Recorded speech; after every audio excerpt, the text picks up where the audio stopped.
Abdul Fattah John Jandali, a Syrian-American with a Ph.D. in political science who is managing a restaurant in Sacramento.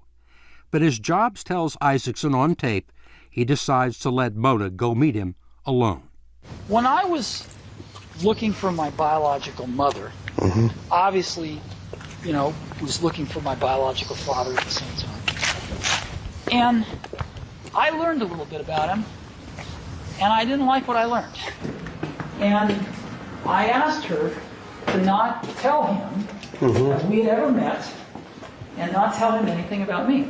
So Mona goes to the coffee shop, meets this guy, Mr. Jandali, who's running it, who says, among other things, when she asks, how sorry he is, but then he says that he had had another child, and Mona said, what happened to him?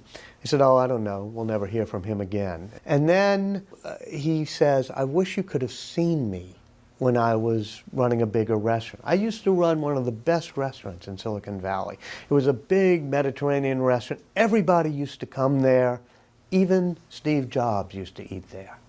And Mona is sort of taken aback and bites her tongue and doesn't say, Steve Jobs is your son. But she looks shocked. And he says, yeah, he was a great tipper. It turns out he managed or owned a restaurant. And I was in that restaurant once or twice.